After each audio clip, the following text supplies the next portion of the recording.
આજે 22/4/2025 રોજ જે કાશ્મીરની ઘટના જે બની છે એ ખૂબ જ દુઃખદ ઘટના છે. આ ઘટનાને અમે રાજકોટ જિલ્લાના મુસ્લિમ સમાજના અને સૌરાષ્ટ્રભરના મુસ્લિમો વખોડી કાઢી છીએ. વર્ષોથી આપણે જોતા આવીએ છીએ કે રાષ્ટ્રીય નાગરિકો ઉપર નાના મોટા આવા અનેક હુમલાઓ કર્યા છે, કરતા આવે છે. તો હવે આપણે સમજી જવું જોઈએ કે હવે આ નાના નુકસાન ખમવા પડે છે ત્યારે આપણે આજેને એક સાથે વળતો જવાબ આપી અને આતંકવાદીઓનો સફાયો કરવો જોઈએ અને નષ્ટ નાબૂદ કરવા જોઈએ એવી અમારી માંગણી છે. મહેબૂબભાઈ, આતંકવાદનો કોઈ ધર્મ નથી હોતો, પણ ધર્મ પૂછીને જે ગોળી મારી છે શું?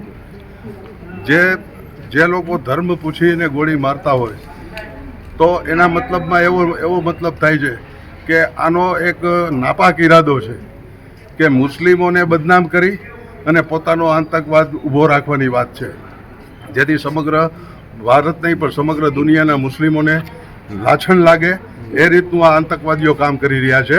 મુસ્લિમોના નામે આતંકવાદીઓ ચરી ખાય છે.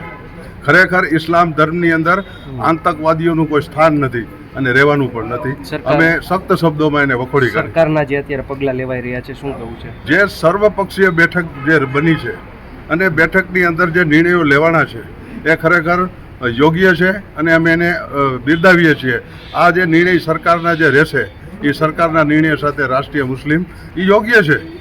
જ્યારે એને ભાન નહીં કરાવીએ આપણે તો આવા અવારનવાર હુમલા કરતા રહેશે અને આપણા નાગરિકોને નુકસાન કરતા રહેશે.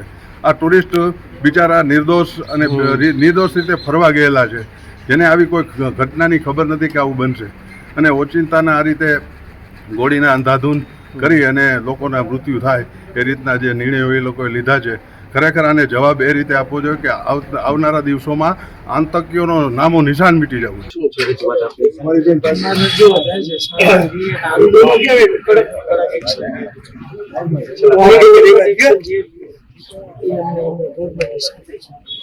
જે બનાવ છે લાયક છે.